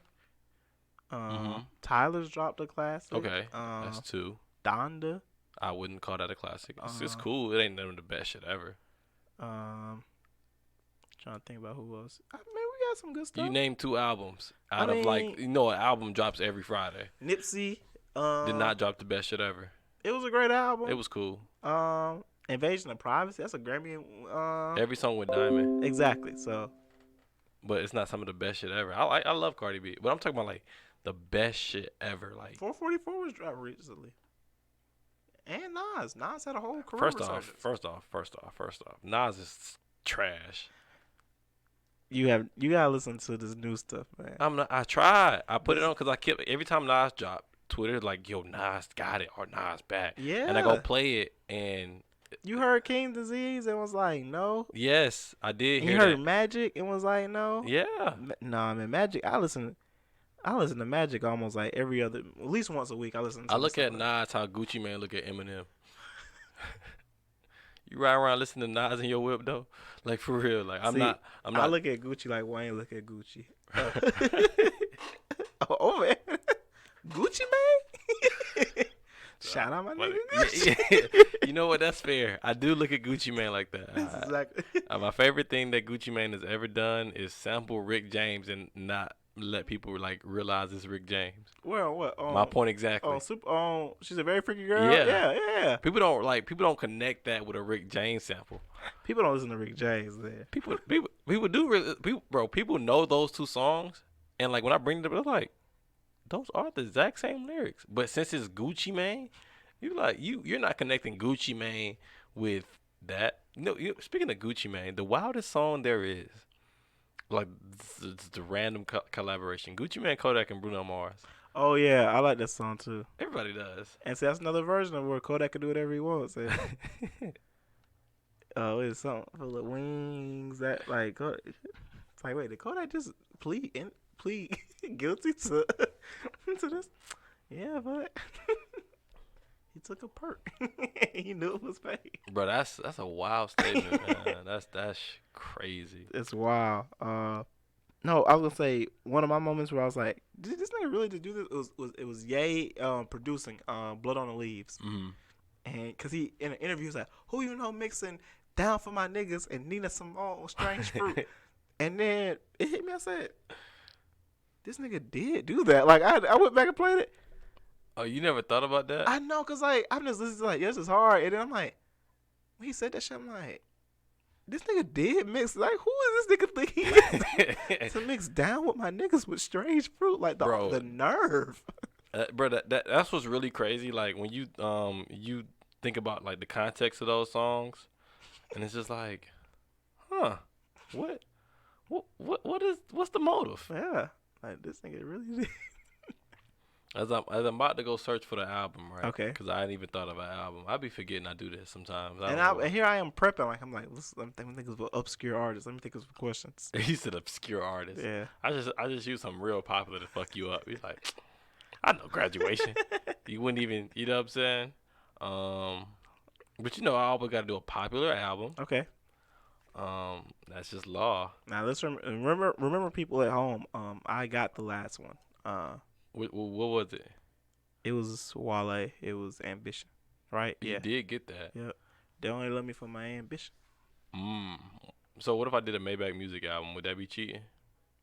If you did someone who's on Maybach Music? Nah, just like that one of like the albums. I mean, how many do they have? 3. Yo, I only know the one with my cousin. He bought 2, like this version, and he took it back. I only know the one with like it has Pandemonium. I think it has. I want to say it has Player Circle, not Player Circles. Maybe that one with J. Cole and them. And that's the first time I know what you're talking about. I do. That's the first time I found out you could take albums back. Like I didn't know that was a thing. I always wanted to do that with Cole because Cole said, what he said? He said, if you see me on the street, just speak. I refund you, like something like that. And I said, damn, I wish I'd ever see this nigga on the street. I'm just give him KOD like, hey, $9.99, nigga, run it.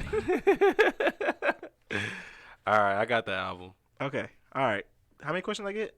20 questions. 20? Okay, 20. 20 20 questions. Is it a male artist? Yes. Okay. All right. Are they from Atlanta? No. Here we go with this shit. Ooh, that eliminates a lot of people though. This is like my favorite part when I pick that album because it's like. Is he from New York? No. Is he from California? No.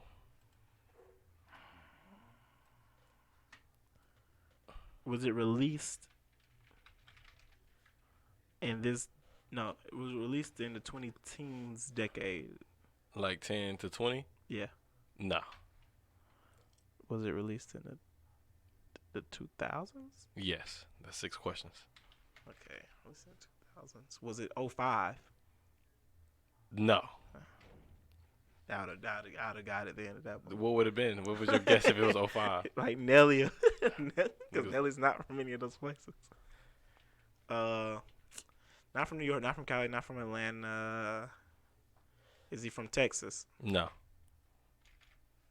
Was the album in 08? No. So not okay. Is he from Louisiana? No. Okay. Ain't Boosie from Louisiana? Boosie is from Louisiana. But that's 10 questions. You got 10 more. Would the Boosie question count? No. Oh, okay. Okay. So no Boosie, no Wayne, no. Yeah, these niggas. Is he from Chicago? No. Jeez Louise. I see. Usually, once I get where he's from. Okay, let's see. It's a hip hop album. Did it win a Grammy? Did it win a Grammy? Let's see.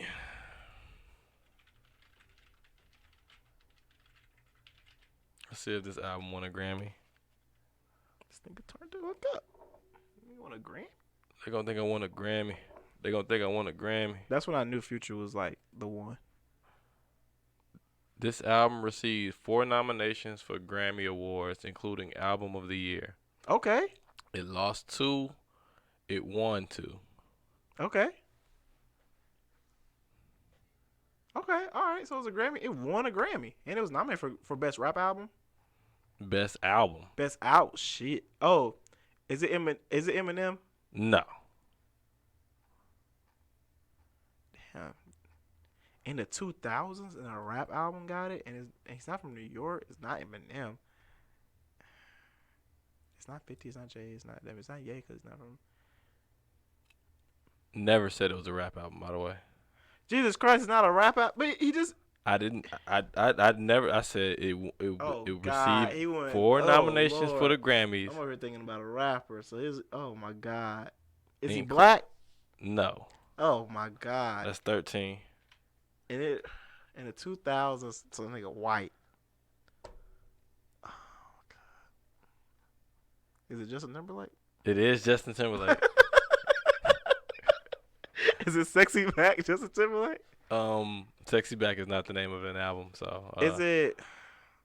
Now you got to think of the name of that album. Shit, Crazy Sexy. Cool. That's TLC, my guy.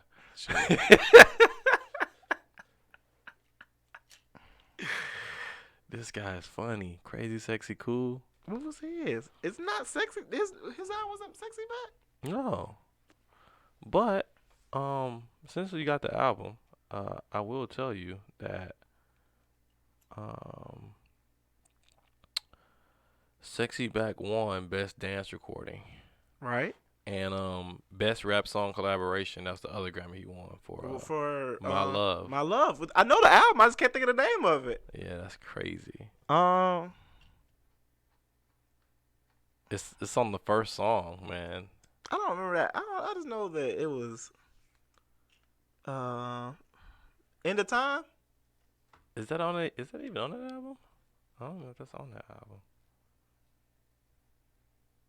Let's see. Nah, that's not on that album. Which is crazy. I thought it was. Oh, yeah, it is. It's on the deluxe version. Okay. Bro, I just don't know the name. It's not. Oh, my God. Damn, it is not. Damn Girl is on this album. What Goes Around was on this album. I know these songs. It's literally the first track of the album. It don't got nothing to do with sexy. The word sex is in it. It is. What did I guess? Sexy Cool. Yeah. Sex. Versus go kill me because I know I'm. Is it not sexy cool? Nah. Sex cool. Sex. Love sex. Oh, you close. You close. It's something like that. I know these. You want me to just give it to you? No, because that means I didn't get it. I mean, you know what we talking about. You just can't think of the name of it. Love sexy cool. Mm-mm. Love. Sex love cool. It's something like that, man. Okay, what is it? Future sex. Future sex. God dang. Go ahead. Future sex love sounds. There we go. God dang, man. That was kill. I know it's something sexy. I think I did pretty good. Once you said white. Yeah, like I gave you the hint when you kept saying it's a rap album. I was like, you never even asked that question. It's usually rappers. I know. One time was Usher, but yeah, I said, oh, it's white? Oh, okay, Justin Timberlake. I mean, could have been Tim McGraw. I like to think that you would give me something that you know I had some type of knowing. All right, could have been Miley Cyrus. That'd have been easy because her album Party in the USA. Isn't that the name of that album? No, if I'm not mistaken. Oh, I definitely would have got that Well, wrong. hey. And Wrecking Ball. Yeah, that's not even on the same album. Yeah, I know that. That's not even called Wrecking Ball. Damn, jeez.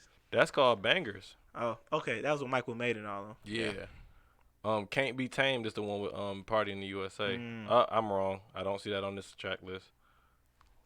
What album was that on? Got my hands up. You know that. I was on The Time of Our Lives. Fun fact. So, you probably know this, but maybe your viewers don't.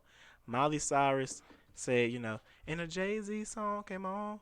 So then Jay-Z mentioned Miley because of that in his song. Someone in America, Miley Cyrus is still twerking. Twerk, Miley, twerk. He did that because Miley referenced him. Yeah. Yeah. So, fun fact.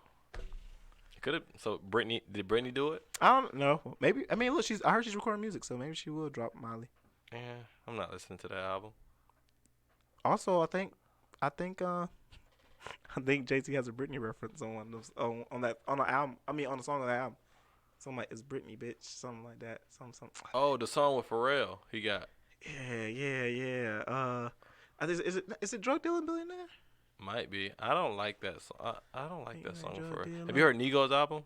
Nigo? No, not yet. I heard the Uzi song. I heard the Uzi song. I heard the Pusha song, and I heard somebody else's song. It's two Push songs. It's an ASAP song. It's an ASAP and Tyler song. It's a I'm Tyler song. boycotting ASAP, but I will listen to. Why you boycotting ASAP? Because he stole the love of my life. So. All right. So, quick question: since 2 out of 3 of the women that you were pursuing are completely gone, is it time to settle down? Janae and Rihanna. Oh no, because first of all, no, Georgia Smith is my one. Right. So yeah, Rihanna, I tell everyone Rihanna ushered me into manhood. So okay. She will always have a special place in my heart. Right. But Georgia is who. So once Georgia Smith get off the market, you finally gonna propose. Mm-hmm. And she's starting up a tour. So if anyone wants to give me funds to go, she's not gonna be in Atlanta, but she's in Pasadena and LA, so I can just fly out there. Yeah, rich life. I mean, she doesn't get out there till like late April. That's just weird to say. Like, so now we're waiting on Georgia Smith to get scooped up.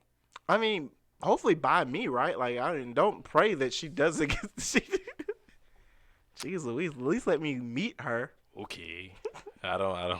If I meet her and it just doesn't work out, like, let that be your wish. Like, Jesus. So, all right, you meet her, and then what do? I'm just gonna I feel like my personality enough is gonna be like. It might be like a 10-second thing. He might be the one. I mean, love at first sight. That was the thing. You gonna have a haircut then? Yeah, definitely. You gonna get all dressed up? You gonna put your flyers fit I'm gonna on like it's the first day of school? I'm gonna be like with the thing, like how they do it, like Quavo pictures, like stuff like that. Like I'm gonna type it. I flew from Atlanta to see you. You gonna do that? Yeah. So when she gets me up on stage, hopefully she does like the whole Janet Jackson thing, like they tie me to the thing. You hoping for a lot here. Who else does that? Tiana Taylor, that type of thing where they like strap you down so you don't touch them, but. So if she does that, then will you be completely satisfied with life? I mean, Jeez Louise, it'd be hard for me to. It would be selfish for me to ask for anything more. So, yeah, I think I might be satisfied. Yeah. All right. So what if you're like you end up getting married, and she still do that? Would you be like, or like marriage is not even in the question until that like you get that opportunity? I mean, it's in the question, Mm-hmm. but until I really just feel like, I mean, but if the opportunity still comes for me to go to her concert, I mean, Right. it's just a concert. I mean, Right. Yeah. the ring doesn't stop me from going to enjoy music. That's not what that does. Oh, and that's fair. This guy's crazy. You got any last words? Don't sound like that. Not last words, but like final words. Jeez Louise. This guy. This week. Yeah, no, just shout out to everyone watching. Go like, subscribe, tell your friends, and pull up. You want people to pull up? Mm-hmm. You got any suggestions? No, because if I say people and I don't say people, then it's an issue. And not really. Some people gonna feel special if you call them out. Yeah, and some people are not gonna feel if I forget. So I'm just like say anybody pull up. So you telling everybody it's an open invitation? Yeah, exactly. Yeah, like so I get casted as a villain too much for me to do it to myself. What do you mean you get casted as a villain? People just cast me as this villain. Like how could you possibly be the villain if I'm here? You'd be surprised. Nas has a line. I tweeted it. It was like, when you hope it's like Picasso when you paint me a villain or something like that. And I was like, I'm with you, Nas. Like, damn it. I'm with Lil Wayne. They paint me as a villain. I just autographed the artwork. Something like that. Like, if you gonna paint me as a villain, I hope it's at least a Picasso. Like, I hope it looks really elite that you're doing this. But yeah, that one too. Like, no, I mean, I'm always painted as the villain. I could say something that everybody agree with. Like when I said that I joined the group chat. I said, well, guys, I just looked at the alopecia, and that just means you're going bald. I said, you know how many people go bald? Like, why don't we throw alopecia on there to make it sound like some serious, like, dying disease, bro? It says your hair starts to thin out, and you get bald patches. I said, bro, that's just going bald. That's just regular. So you were cool with KG calling Charlie Villanueva a cancer patient? But he didn't have alopecia. Yes, he did. Nah, he was bald everywhere. That's different. He had another type of alopecia. He didn't have. Nah, he had that he had that Rufus disease. Rufus? It's over from like Kim Possible? Yeah. Oh my God, we gotta end this podcast. Let's go. All right, y'all. Thanks for rocking out with the Jones.com podcast. We out of here.